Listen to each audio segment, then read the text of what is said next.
Gente, promessa não é sentença e eu faço questão de explicar melhor essa frase para você nesta manhã.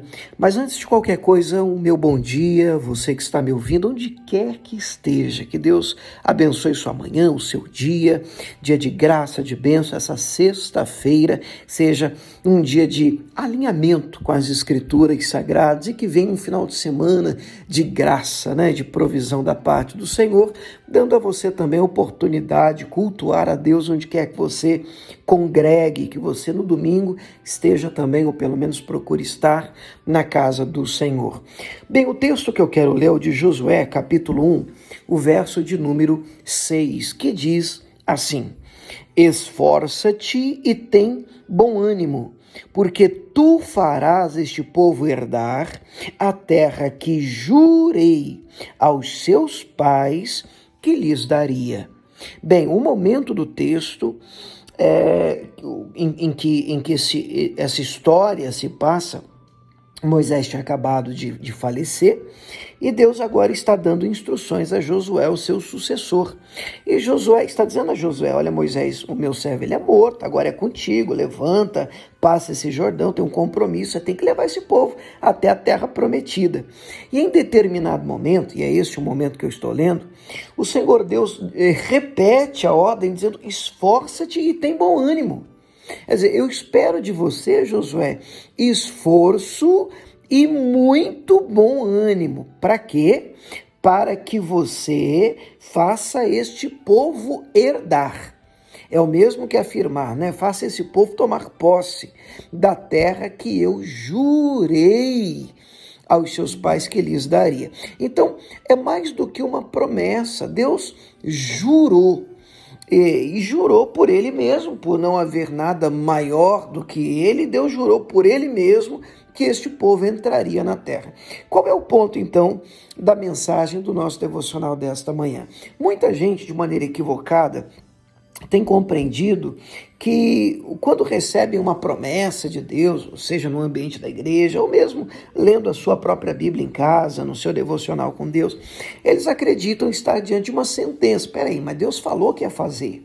Não, Deus me prometeu, Deus me deu uma promessa, eu fui profetizado que isso iria acontecer na minha vida, e como se isso fosse uma sentença, como se o martelo tivesse batido e eu não tivesse que fazer mais nada, porque, afinal de contas, Deus disse que ele faria.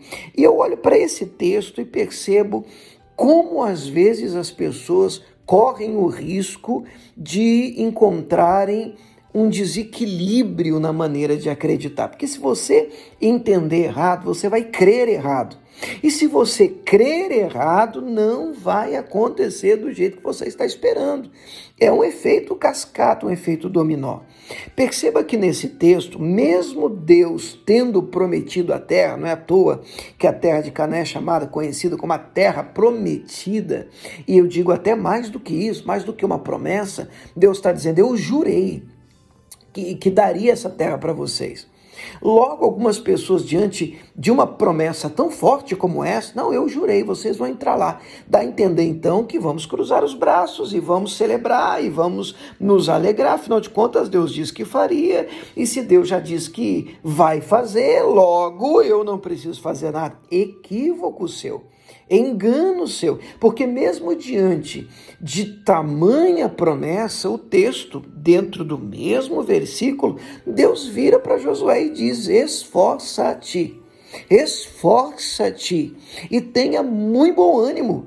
Você tem que estar muito animado, você tem que levantar, você tem que se esforçar, você tem que arregaçar as mangas da camisa. Peraí, mas o senhor não jurou que daria a terra? Eu jurei, e de você eu espero que você se esforce. Então, na verdade, quando eu digo a vocês, queridos, que promessa não é uma sentença, logo surge então uma outra pergunta. Então, o que seria uma promessa?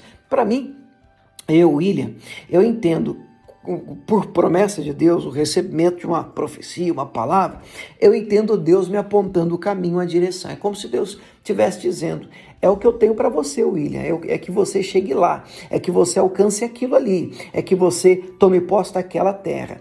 E de posse dessa informação, dessa promessa, dessa palavra, então eu já vou lutar, eu vou me esforçar, eu vou guerrear e vou remar naquela direção. Dificuldades virão? Com certeza.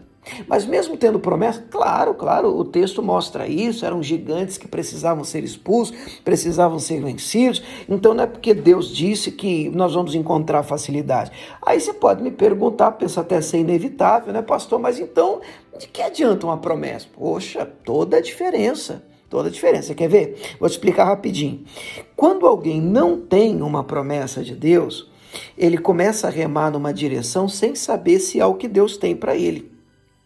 Na primeira adversidade que surgir, e vai surgir, ele começa a se perguntar: meu Deus, será que é isso mesmo que o Senhor tem para mim?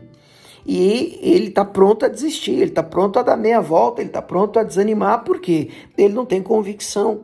E a convicção, de nome fé, só vem pelo ouvir a palavra. E como ele não ouviu uma palavra, uma promessa, ele não tem algo que Deus diz que tem para ele, então ele está lutando em cima da areia, ele está construindo algo na areia. Agora, olha a diferença.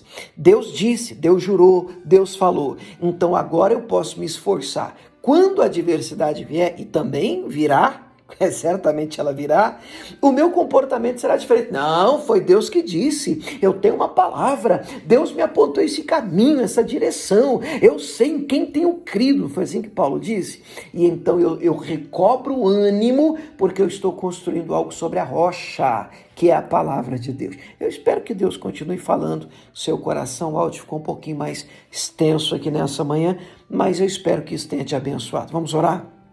Pai, obrigado por mais um dia, manhã de sexta-feira, que ao longo do dia de hoje o Senhor nos ajude a construir algo sobre a rocha. O Senhor nos aponte o caminho, o Senhor nos dê a direção. Manda e obedeceremos, fala e ouviremos. E tudo isso para tua glória. É a nossa oração em nome de Jesus. Amém.